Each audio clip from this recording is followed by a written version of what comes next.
சொன்னா என்னுடைய மனைவி இடத்திலேயோ என்னுடைய பிள்ளைகள் இடத்திலேயோ எனக்கு சந்தோஷம் வர மாட்டேங்குது. என் மனைவியை பார்த்தாலும் என் பிள்ளைகளை பார்த்தாலும் எனக்கு ஒரு நிம்மதி ஏற்பட மாட்டேங்குது. என் மனைவி இடத்துல என்னுடைய பிள்ளைகள் இடத்துல எனக்கு ஒரு ஒரு மகிழ்ச்சி எனக்கு கிடைக்க மாட்டேங்குது. ரொம்ப சிரமமா இருக்குது என்பதாக சொல்றார். பெருமானார் ஸல்லல்லாஹு அலைஹி வஸல்லம் அன்னவர்கள் அவருக்கு அழகான ஒரு செய்தியை சொல்லி கொடுத்தாங்க. நீங்க உங்களுடைய வீடுகளில் இருக்கும் போதெல்லாம் நீங்கள் எப்போது நீங்கள் உணவு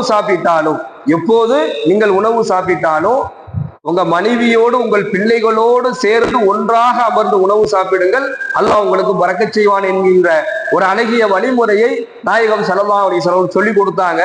அதுக்கு பிறகு ரொம்ப காலங்கள் கழித்து மீண்டும் ஸல்லல்லாஹு அலைஹி வஸல்லம் சந்திக்கும் பொழுது அவர் சொன்னாரு, அல்லாஹ்வுடைய தூதரே, என் மனைவியோடு என் குழந்தைகளோடு நான் எப்போது ஒன்றாக அமர்ந்து சாப்பிட ஆரம்பிச்சேனோ அன்னையிலிருந்து இன்னைக்கு வரைக்கும் நான் ரொம்ப சந்தோஷமாக நிம்மதியாக இருக்கிறேன் என்கின்ற ஒரு தகவலை ஒரு செய்தியை அவர் பெருமானார் ஸல்லல்லாஹு அலைஹி வஸல்லம் சொல்றார்.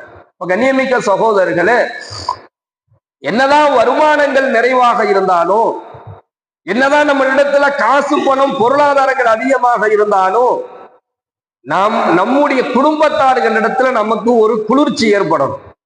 நம்முடைய குடும்பத்தார்களிடத்துல நமக்கு ஒரு மகிழ்ச்சி ஒரு சந்தோஷம் இருக்கணும். அது இல்லை அப்படின்னு சொன்னாலே அவருடைய வாழ்க்கையை கேள்விக்குறியா போயிடும். ஆனாதான் அல்லாஹ் இந்த துவாவுல இந்த ஒரு செய்தி அல்லாஹ் சொல்லித்தாரா, இதை நம்ம அல்லாஹ்ட்ட கேட்கணும்.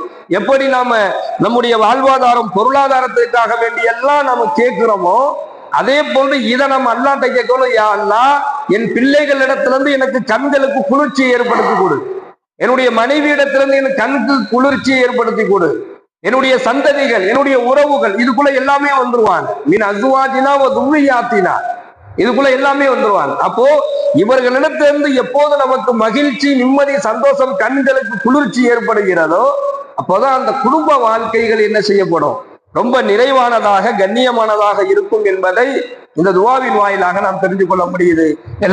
எல்லாம் வல்ல இறைவன் நம்முடைய குடும்பம் நம்முடைய மனைவி பிள்ளைகள் இடத்துல நமக்கு அல்லாஹ் கண்களுக்கு குளிர்ச்சியை வழங்குவானாக. இரண்டாவது, முத்தகீன இமாமா, இறையச்சவாதிகளுக்கு முன்னோடியாக